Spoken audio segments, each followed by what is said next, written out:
Peter, you got any big news since the last podcast? Well, I think we both do.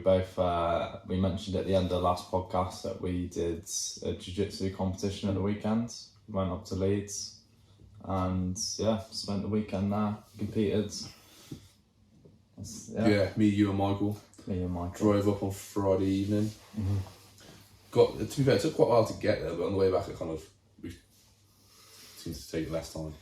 Yeah, that's not really important. But the competition. You take a little nap in the back. That's why. Yeah, I did. Drove on Friday night.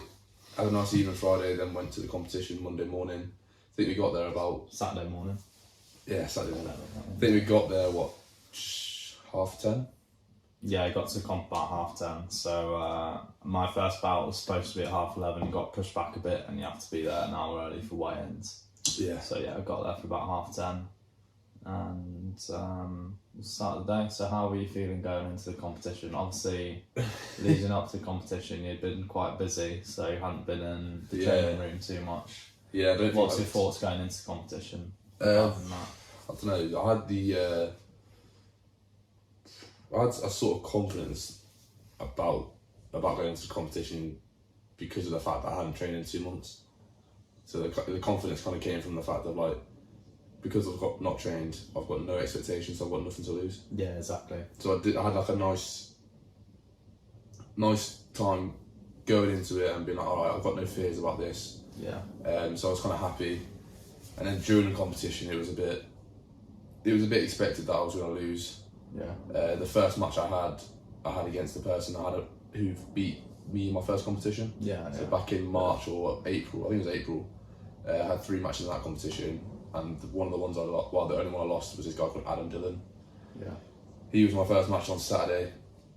Technically, he's just better than me because he's been training and he was better than me before, maybe by a smaller margin in the first competition. Yeah. But it was kind of sad. After the competition, we was in the changing rooms and I saw him and we were talking. And it was he's a really nice, friendly guy. Mm-hmm. Props to him. He's clearly just been dedicated to his training. Yeah.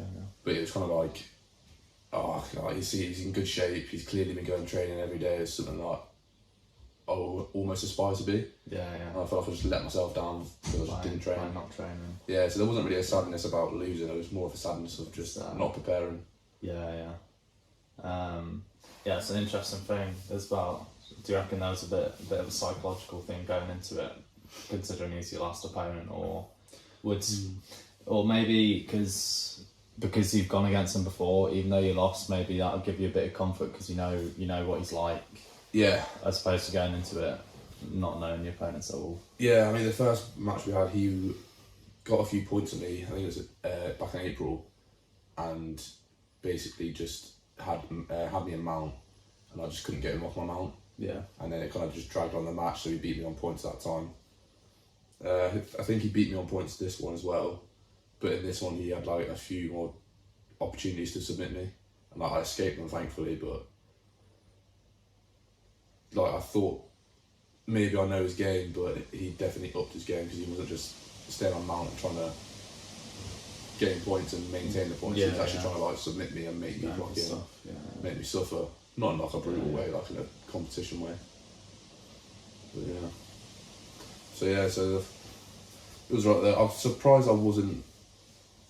I was going to say I was surprised I wasn't more tired, during the actual match, but it's because my breathing was alright. But I think my body was actually tired. My breathing was under control, but especially in the second match, I could hear the opponent's coach he's talking about me he's tired, jumping. He's getting in your head, maybe. Yeah.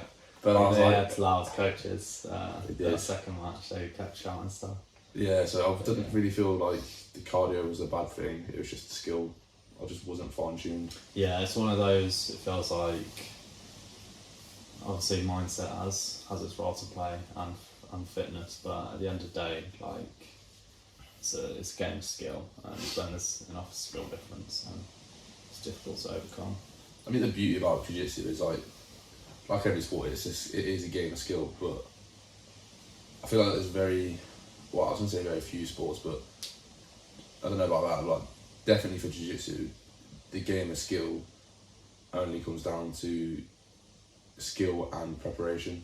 like you could be an amazing footballer naturally, and like get to a decent level. Yeah. But no one's an amazing jiu-jitsu fighter naturally. They have to train and train and train. Well, that's the thing with jiu-jitsu. I think this is something that John Dan has talked about, where basically the amount that a sport depends on skill, you see less of a genetic component. So that would mean, so when you look at sprinters, they're all tremendously physically gifted. Yeah. Genetically as well. Yeah, and they often, I mean, I guess not all the time, but they often have similar body types. Like some of them are slightly taller or shorter, but they're all like explosive, fast twitch muscle fibers. Quite lean. Yeah, you see the same thing with long distance runners. Obviously, a different body type, but the same thing where there's a massive genetic component there, which would be hard to overcome. But as the sport becomes more about skill, the genetic component reduces, which is why in jiu-jitsu competitions you look at the podium and there's no one body type that you see dominates. You see all different body types be just as successful in the sport. So it comes down to skill more, and it also maybe shows that it's one of those sports where you don't need to be as talented physically and genetically to go into and still be successful. Yeah, like even if you have like, let's say like in the common world of sports, like a body disadvantage, like being short, in jiu-jitsu that can be really like advantageous. Like, but then opposing that, it's really advantageous to have like long limbs in jiu-jitsu. Yeah. But like, there's so many different avenues to get to that success. Different style, wouldn't it? Yeah. Yeah, like you could have got Many different paths. styles. There's many ways to skin a cat. So that's a bit of a saying. I've never heard that. I thought it'd be like a cow, not a cat, but. No, I think it's a cat. Oh, okay. Pretty sure it's a cat. Maybe someone can comment on that. Get RSPCA on it. Yeah. Anyway, that's jiu-jitsu. But yeah, depending on your body type, obviously you'll fight differently. But it's one of those where it's a good thing for a lot of people to start, regardless of their backgrounds in a flex or whatever, or sports, because there's many ways to win. Yeah. It's a beautiful sport. I don't know if it like not everyone, but like, I've heard like a few times people saying like the sport is like so dynamic that it's consistently changing. Like there's different moves that can be made and like found, and like different entries to different like things. But like, will there come a point where jiu-jitsu is like wholly discovered? Will it eventually be like there is this number of moves and where you can get to that move? There's no more. Obviously, there'll be a very, very long list, but will it ever end? Or is it going to be I don't think it's... Is it finite or infinite? Yeah, because you look at it, because like even a game of chess, it's a closed system, which means like a computer can beat a human, because it can eventually, once computational power is enough, it can consider possibilities beyond a human. But with jiu-jitsu, there's far more variables and it's way more of an open system, and I'm not sure like the possibilities are exhaustible there. But then the other part is, you were saying how will it just get to a point where there's one set of moves that everyone does, and I think the answer to that is no, because it's the same. Like in a video game, you get like the meta eventually comes up, but what comes from then is the anti-meta, where basically if everyone is using one play style, then there'll be a way of countering that play style with moves that might not actually be as good, but they counter it. So there'll always be even if all possibilities were exhausted, there'll probably always be some sort of rotation of like a meta forming, and then the anti-meta coming up, which becomes a new the anti-meta becomes a new meta, and then it sort of goes around like that. So as a technique becomes more popular and over dominated, then people will search for ways to overcome that. And so I don't think it's exhaustible like that, or there'll ever be one way of doing it. Yeah, I guess like in terms of like Call of Duty, the way you play in Call of Duty is restricted by the movements that you can do in that game. Yeah. Whereas in jiu-jitsu, like the movements an individual can do. Because the video so game different. is an example you can make with a meta, but even then it's still more of a closed system with limited variables than a jiu-jitsu match. So yeah, I don't think it's necessarily exhaustible like that. Yeah. So how are you feeling after the competition?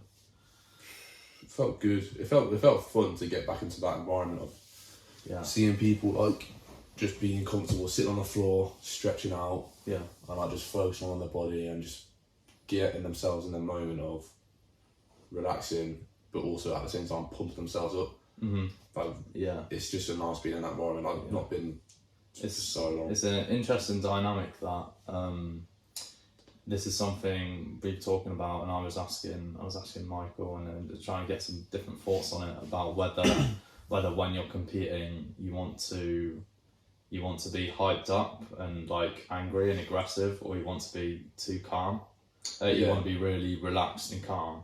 So because you'd say if you're too angry, then you're going to blow yourself out. But if you're too relaxed, then you're not going to do anything. Yeah. But I think maybe it comes down to an individual thing. Like different individuals have different ways to optimize it for themselves. Well, so there'll be like in everyone's individual scale, there'll be like the calm and then the aggressive, and there'll be like a good yin yang in the middle. Yeah. But everyone, like each individual will have like a different area where that yin yang will be. Yeah. Like some people who are more aggressive, their yin yang will be closer to that rather than closer to the other side. Yeah. So it won't be like the same for everyone, but and that's interesting as well, because you obviously have that point of balance which is optimal, but you also have the point which you naturally stand. So some people might be. So let's say for some certain individual, they've got some yin yang point of balance between being relaxed but also being pumped up. Yeah. But let's say naturally they're extremely aggressive person. Then for them to be more optimal, then they need to focus on relaxing. Whereas if they're a more passive person generally and more relaxed person, then they need to focus on pumping themselves up to get, even if that optimal point is the same, they'd even have to do the opposite thing mentally to try and get themselves to that point. That's interesting. So perhaps it's a thing of the point is the same for everyone, but everyone has a different starting point.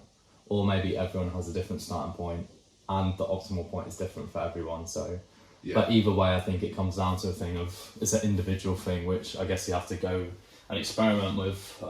There's no way of analytically determining what the best way is. So yeah, I guess the best way is just doing competitions. Yeah. Although after the competition, I enjoyed it. I didn't really enjoy the losing part of it, but I enjoyed it like enough that I'd do it again. But then I also like had the thought of like, for my jiu-jitsu like journey myself, I just love like going to training and like exploring new moves and like rolling at the end, getting the exercise out of it, and just having the fun of it. Yeah. Whereas competing, it's like it's fun, but competing is like almost to the death. And like sometimes I'm thinking to myself, do I want to go down the route of being that serious every like few months or like however often I compete, or do I want to kind of keep it a bit more laid back, have the option to go hard in training and like be aggressive.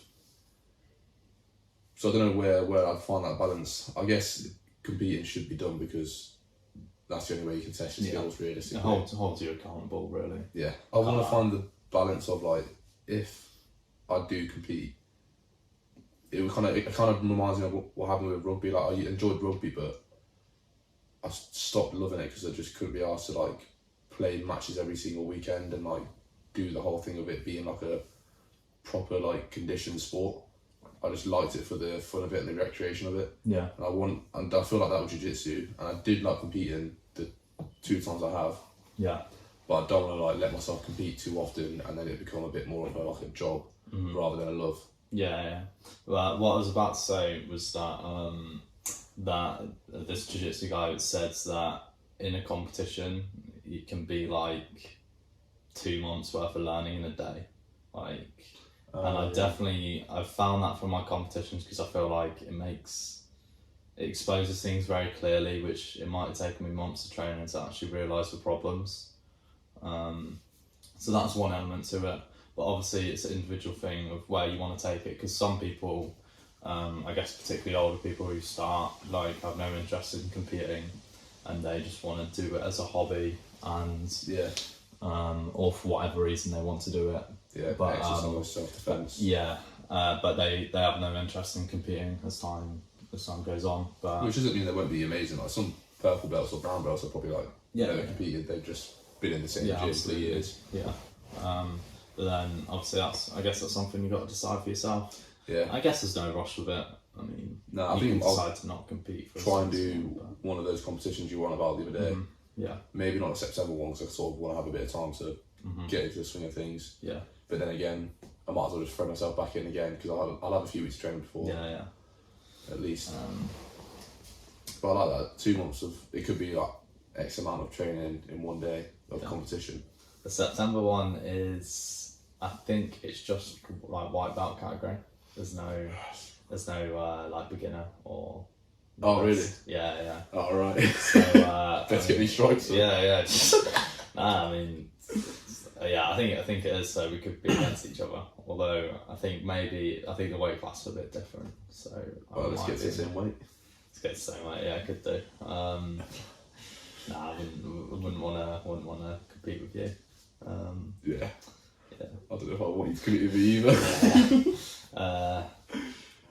But yeah, so I guess that's something you've got to figure out for yourself. But I think it is quite good maybe to do it in seasons almost, because like I'm away for most of August, so taking a bit of time off training. But then I'm looking at autumn, and there's like 3 or 4 competitions within the space of like a month, like a couple months that I'm looking at. I think and get down for all of them and just get into that swing of things, smash them out, and then probably not do one for like another month or 2 and smash out a few more.